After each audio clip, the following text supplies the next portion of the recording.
Buenas tardes, nosotros somos del grupo GDS 0211. Mi nombre es Juan Pablo González Picón. El mío es José Kevin Cortés Ramírez. En este video nos adentraremos en las funciones generales de la capa física y los estándares y protocolos que administran la transmisión de datos a través de los medios locales. También presentaremos las funciones de la capa de base de datos y los protocolos asociados a esta. Se analizarán las características y funcionamiento de Internet.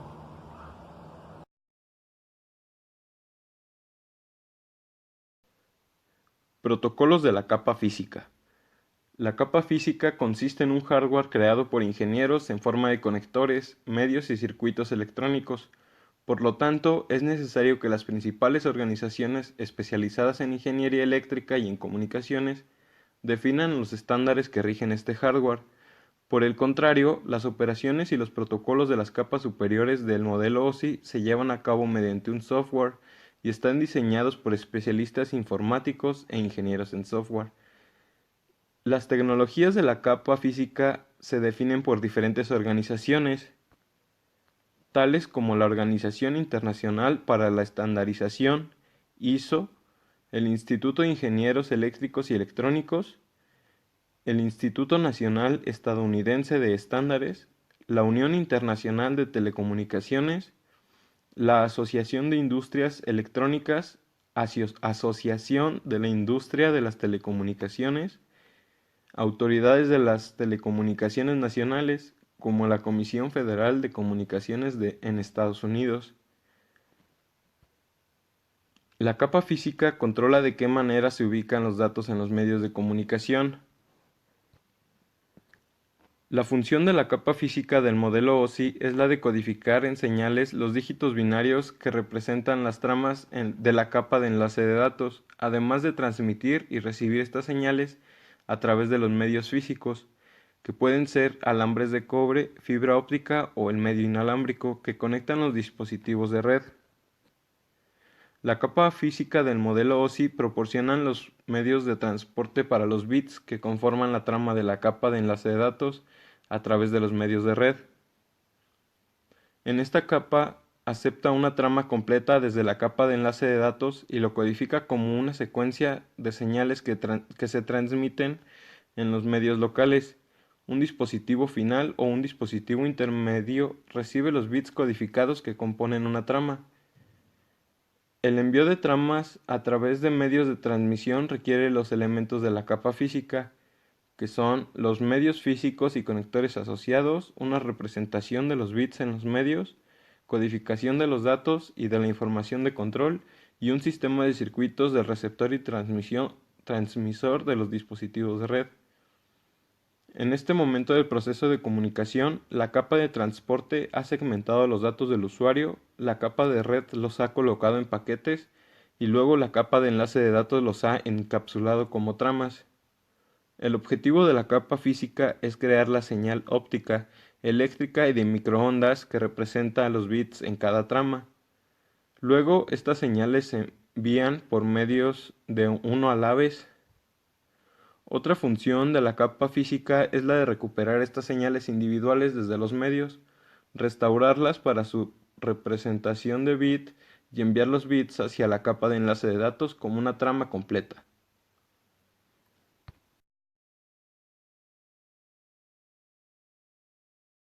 Medios de red. La comunicación a través de una red es transportada por un medio, el cual proporciona el canal por el cual viaja el mensaje desde el origen hasta el destino. Las redes modernas utilizan principalmente tres tipos de medios para interconectar los dispositivos y proporcionar la ruta por la cual pueden transmitirse los datos. Estos medios son los siguientes: hilos metálicos dentro de cables, donde los datos se codifican en pulsos eléctricos. Las fibras de vidrio o plástico, también conocidas como cable de fibra óptica, donde los datos se codifican como pulsos de luz, y la transmisión inalámbrica, donde los datos se codifican con longitudes de onda del espectro electromagnético. Los diferentes tipos de medios de red tienen diferentes características y beneficios. No todos los medios de red tienen las mismas características ni tampoco son adecuados para los mismos propósitos. La ruta que toma un mensaje desde el origen hasta el destino puede ser tan sencilla como un solo cable que conecta una PC con otra o tan compleja como una red que literalmente abarca el mundo. Esta infraestructura de la red proporciona el canal estable y confiable por el cual se producen las comunicaciones. La infraestructura de red contiene tres categorías de componentes de red: dispositivos, medios y servicios.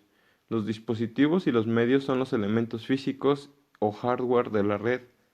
Por lo general, el hardware está compuesto por los componentes visibles de la plataforma de red, como una PC portátil, una PC, un switch, un router, un punto de acceso inalámbrico o el cableado que se utiliza para conectar esos dispositivos. Los servicios incluyen una gran cantidad de aplicaciones de red comunes que utilizan las personas a diario, como los servicios de alojamiento de correo electrónico y los servicios de alojamiento web. Los dispositivos de red intermediarios conectan los terminales individuales a la red y pueden conectar varias redes individuales para formar una interwork. Proporcionan conectividad y garantizan el flujo de datos en toda la red. Estos dispositivos utilizan la dirección del terminal de destino conjuntamente con información sobre las interconexiones de la red para determinar la ruta que deben tomar los mensajes a través de la red.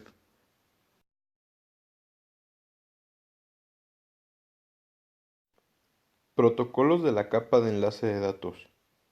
Para que los paquetes de capa de red sean transportados desde el host origen al host destino, deben recorrer diferentes redes físicas. Estas redes físicas pueden componerse de diferentes tipos de medios físicos, tales como alambres de cobre, microondas, fibras ópticas y enlaces satelitales. Los paquetes de capas de red no tienen una manera de acceder directamente a estos diferentes medios. La función de la capa de enlace de datos del modelo OSI es preparar los paquetes de la capa de red para ser transmitidos y controlar el acceso a los medios físicos. La capa de enlace de datos proporciona un medio para intercambiar datos a través de medios locales com- comunes. La capa de enlace de datos realiza dos servicios básicos. Permite a las capas superiores acceder a medios usando técnicas como tramas y controla cómo los datos se ubican en los medios y son recibidos desde los medios usando técnicas como control de acceso a los medios y detección de errores. La capa de enlace de datos es responsable de intercambio de tramas entre nodos a través de los medios de una capa física. Por ello, los protocolos que operan en esta capa adjuntarán un chequeo de redundancia cíclica al final de cada trama. El CRC es básicamente un valor que se calcula tanto en la computadora emisora como en la receptora. Si los dos valores CRC coinciden, significa que la trama se recibió correcta e íntegramente y no sufrió algún error durante su transferencia. La especificación IEEE 802 dividía la capa de enlace de datos en dos capas: el control lógico del enlace y el control de acceso al medio. La subcapa de control lógico de enlace establece y mantiene el enlace entre las computadoras emisora y receptora cuando los datos se desplazan por el entorno físico de la red. La subcapa de control lógico también proporciona puntos de acceso al servicio, que no son más que puntos de referencia a los que otras computadoras que envíen información pueden referirse y utilizar para comunicarse entre las capas superiores del conjunto de protocolos OSI dentro de un determinado nodo o receptor. La subcapa de control de acceso al medio determina la forma en que las computadoras se comunican dentro de la red y cómo y dónde la computadora puede acceder. De hecho, el entorno físico de la red y enviar datos.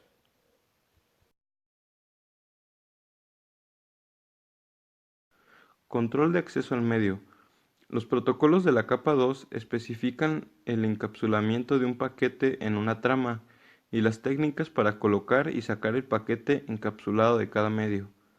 La técnica utilizada para colocar y sacar la trama de los medios se llama método de control de acceso al medio. A medida que los paquetes se transfieren del host de origen al host de destino, Generalmente deben atravesar diferentes redes físicas. Estas redes físicas pueden constar de diferentes tipos de medios físicos, como cables de cobre, fibra óptica y tecnología inalámbrica, compuesta por señales electromagnéticas, frecuencias de radio y microondas, y enlaces satelitales. Sin la capa de enlace de datos, un protocolo de capa de red tal como el IP tendría que tomar medidas para conectarse con todos los tipos de medios que pudieran existir a lo largo de la ruta de envío.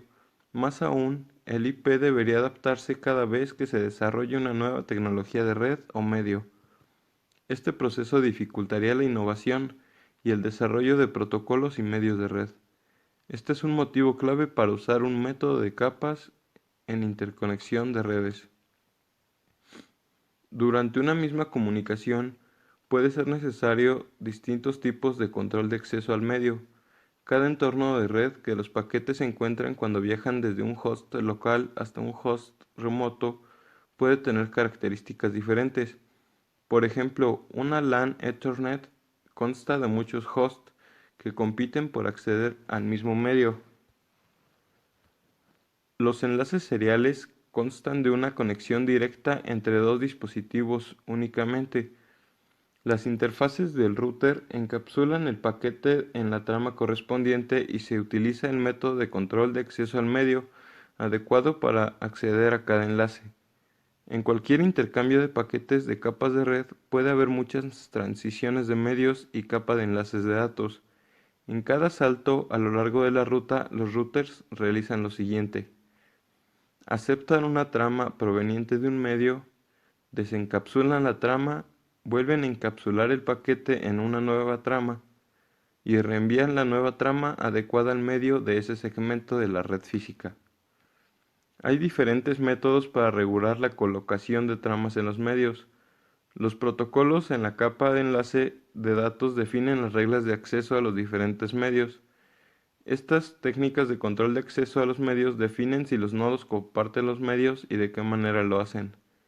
El método real de control de acceso al medio utilizado depende de lo siguiente: topología, como se muestra la conexión entre los nodos a la capa de enlace de datos, y el uso compartido de medios, de qué modo los nodos comparten los medios. El uso compartido de los medios puede ser punto a punto, como en las conexiones WAN, o compartido, como en las redes LAN.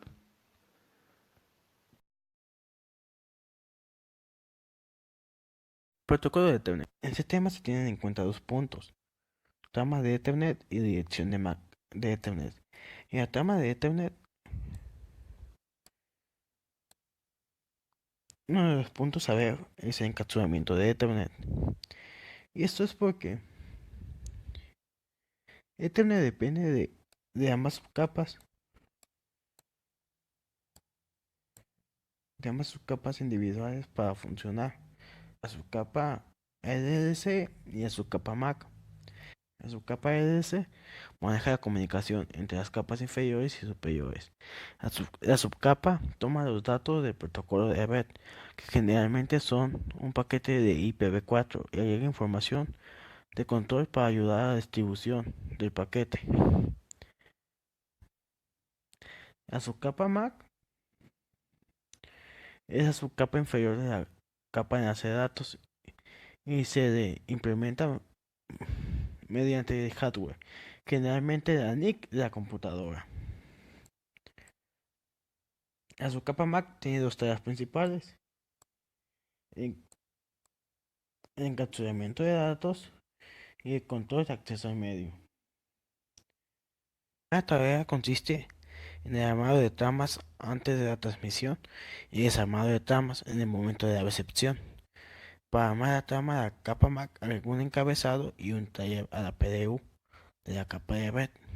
El encapsulamiento de datos proporciona tres funciones principales: delimitación de tramas, direccionamiento y detección de errores. Y la delimitación de tramas es el proceso de entramado que proporciona delimitadores importantes que se utilizan para identificar un grupo de bits y que componen una trama. La otra función es el direccionamiento.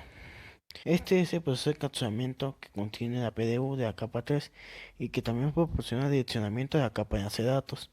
La otra función es detección de errores. Cada trama contiene una talla utilizado para detectar errores de transmisión. La segunda tarea principal que tiene su capa MAC es el control de acceso al medio. Es responsable de colocar las tramas en los medios y de quitarlas de ellos, como su nombre lo indica. Controla el acceso a los medios. Esta subcapa comunica directamente con la capa física.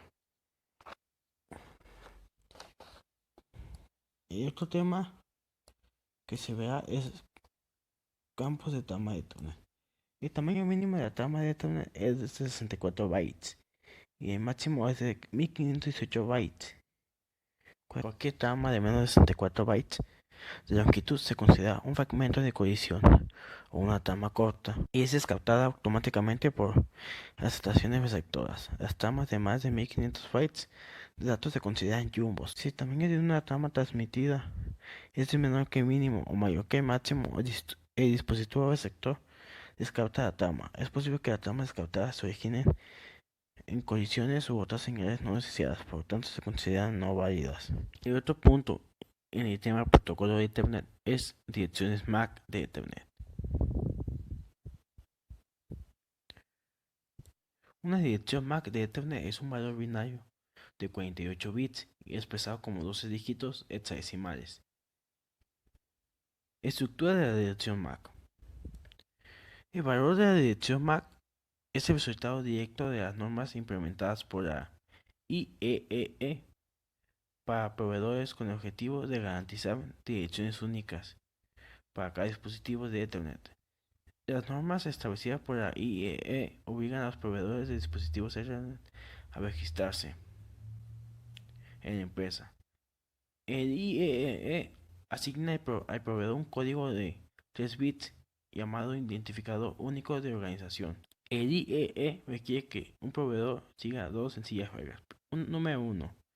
Todas las direcciones MAC asignadas a una NIC o a otro dispositivo Ethernet deben utilizar el identificador único de una organización que se le asignó a dicho proveedor como los 3 primeros bytes. Número 2. Todas las direcciones MAC con el mismo UI deben tener asignado un valor único en los 3 últimos bytes. Procesamiento de tramas. A menudo la dirección MAC se conoce switches en un switch Ethernet de capa 2 utiliza direcciones MAC para tomar decisiones de reenvío. El switch toma decisiones de reenvío solamente según las direcciones MAC Ethernet de la capa 2. Un switch Ethernet constituye una tabla de direcciones MAC para tomar una decisión de reenvío para cada trama. El switch arma la tabla de direcciones MAC de manera dinámica. Después de examinar las direcciones MAC de origen de las tramas recibidas en el puerto, el switch reenvía las tramas después de buscar una coincidencia entre la dirección MAC de destino de la trama y una entrada de la tabla de las direcciones MAC. El siguiente proceso se realiza por cada trama de Ethernet que ingresa a un switch. Aprendizaje. Examinar la dirección MAC de origen. En este proceso se revisa cada trama que ingresa a un switch para obtener información nueva. Esto se realiza examinando la dirección MAC de origen de la trama y el número de un puerto por el que ingresó el switch. Para esto, si la dirección MAC de origen no existe, se agrega la tabla junto con el número de puerto de entrada. O si la dirección MAC de origen existe, el switch actualiza el temporizador de actualización para esa entrada. El otro proceso que se realiza es el reenvío. Esto consiste en examinar la dirección MAC de destino. Entonces, si la dirección MAC de origen es una dirección de difusión, el switch busca una coincidencia entre la dirección MAC de destino de la trama y una entrada de la tabla de la dirección MAC. Entonces, si la dirección MAC de destino está en la tabla, reenvía la trama por el puerto especificado. O si la dirección MAC de destino no está en la tabla, el switch reenvía la trama por todos los puertos, excepto en la entrada.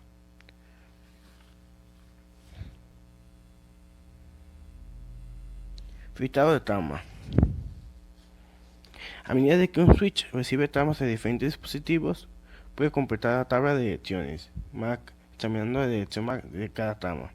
Cuando la tabla de direcciones MAC del switch contiene la dirección MAC de destino, puede filtrar la trama y enviar por un solo puerto. Métodos de envío para el switching de datos entre los puertos de red. Switching de almacenamiento de envío y switching de método de corte. Método de envío del switch. Los switches utilizan método de envío del switch. Los switches utilizan uno de los siguientes métodos de envío para el switching de datos entre puertos de la red: switching de almacenamiento y envío, switching por método de corte. En este tipo de switching, cuando el switch recibe la trama, la almacena en los buffers de datos hasta recibir entrada en su solicitud. Durante el proceso de almacenamiento, el switch analiza la trama para buscar información acerca de su destino. En este proceso, el switch también lleva a cabo una verificación de errores, utilizando la porción de trailer de comprobación de redundancia cíclica, CRC, de la trama de Ethernet. Switching por método de corte. En este tipo de switching, el switch actúa sobre los datos apenas lo recibe. Incluso si la transmisión aún no se completó, el switch reúne en el buffer solo la información suficiente de la trama como para leer la dirección MAC de destino y determinar a qué puerto debe enviar los datos. El switch busca la dirección MAC de destino en la tabla de switching, determina el puerto de interfaz de salida y reenvía la trama a su destino mediante el puerto switch designado. El switch no lleva a cabo ninguna verificación de errores en la trama. Este método ofrece nivel de latencia más bajo. El switching de envío rápido envía el paquete inmediatamente después de leer las direcciones de destino. Como el switching de envío rápido comienza a reenviar el paquete,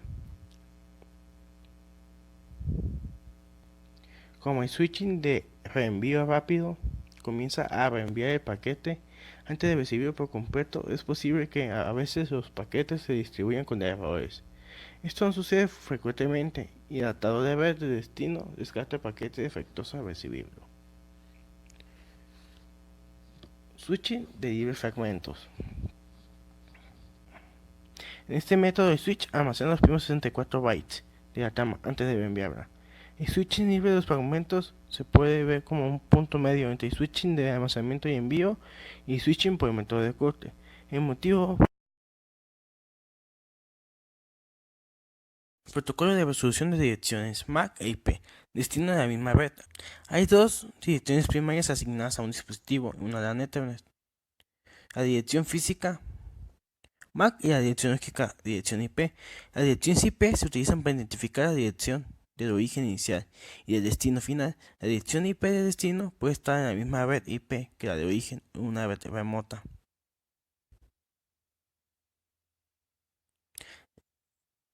La ARP es para determinar la dirección MAC de destino. El dispositivo utiliza ARP y esta proporciona dos funciones: la resolución de direcciones IPv4 a direcciones MAC y mantenimiento de una tabla de asignaciones. Una de sus funciones es la resolución de direcciones IPv4. Cuando se envía un paquete a la capa de enlace de datos para encapsularlo en una tabla de Ethernet, el dispositivo consulta una tabla en su memoria para encontrar la dirección MAC que está asignada a la dirección IPv4. Esta tabla se denomina tabla ARP o caché ARP. La tabla ARP se almacena en la RAM del dispositivo. El dispositivo emisor busca en su tabla ARP la dirección IPv4 de destino y la dirección MAC correspondiente.